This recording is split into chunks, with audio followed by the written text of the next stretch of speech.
Əvvəllər insanlar yalnız pərakəndə alış-verişlə kifayətlənirdilər. Texnologiyaların inkişafı nəticəsində yaranan onlayn alış-veriş günün ən aktual mövzularından birinə çevrilib. Bu mövzu ilə bağlı şəhər əhalisi arasında sorğu keçirdik.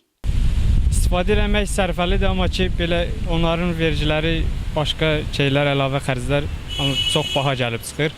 Belə ancaq birbaşa təmasla alış-veriş eləmək onlayn satışdan daha üstündür məncə. Xeyr, istifadə eləmirəm.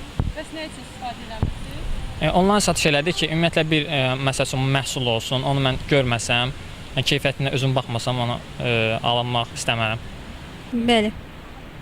Bəs nə üçün istifadə edirsiniz və yaxud istifadə edirsiniz? Çatdırılma çox yaxşıdır. Yəni ki, bu gün zakaz etsin, sabahsı günü yəni çatdırırlar. Həm də ki, orada Instagramda yerləşdirirlər. Baxırıq, görürük.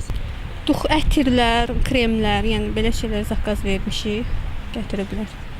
Bəs aldığınız mallar sizi qane edirmi keyfiyyət baxımından? Bəli, edir. Yəni orada görürük özümüz keyfiyyətini də burada yazır hamı. Seçirik biz də. Zakaz eləyirik, gətirirlər. Aha. Nə almısınız yenə? Məsələn çanta. Aldığınız mal sizi qane edibmi? Bəli. Yox, Bəs niyə istifadə eləmirsiniz? lazım olmur və ya zəkat yoxdur ona görə. Apardığımız sorğudan belə nəticə çıxdı ki, insanlar onlayn və pərakəndə alış-verişdən eyni dərəcədə istifadə edirlər.